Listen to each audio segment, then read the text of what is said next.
பண்ணதுக்கப்புறம் நைட் பூரா அவர் வந்து நம்மளோட இவங்களுக்கு ஃபோன் பண்ணி பேசினதுக்கப்புறம், ரிலேட்டிவ்ஸ்க்கு ஃபோன் பண்ணி பேசினதுக்கப்புறம், எல்லாம் நடந்ததுக்கப்புறம் காலையிலையும் என்ன ஆக போகுது, திருப்பி அதே மாதிரி ஒரு மாடலான பிஹேவியரை வந்து அவங்க செய்யும்போது, அதுக்கு நம்ம என்ன பண்ண போகிறோம், இதே மாதிரி நான் கோஆப்ரேட்டிவாக இருக்க போகிறோம். End result we will win that victory. Okay, cut off volunteer for giving. இதுதான் நம்ம பண்ணுற மிகப்பெரிய ஒரு தவறு இல்லை. அவங்க மன்னிப்பே கேட்காம நம்ம போய் மன்னிப்போம்ல, அவங்ககிட்ட போய் நாமளே காம்ப்ரமைஸ் பண்ணிக்கிட்டு அவங்கள போய் நம்ம என்ன பண்ணுவோம்னா கன்வின்ஸ் பண்ண ட்ரை பண்ணுவோம்ல, அந்த மாதிரி வாலண்டியராக நம்ம போய் மன்னிப்பதை வந்து தடுத்து நிப்பாட்டுங்க.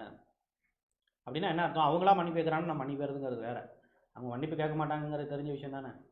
கௌரிமா இருக்க பரம்பரையில் என்ன சாதாரண நினச்சிக்கிட்டு இருக்கீங்களே, முடி ஒன்று இருக்குல்ல, முடி கீழே வந்தால் நாங்கள் செத்து போயிடுவோம்.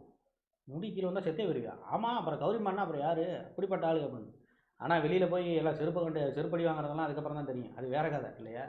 என்னென்ன அவமானங்களை இவங்களுடைய வாழ்க்கையில் வந்து மற்றவங்க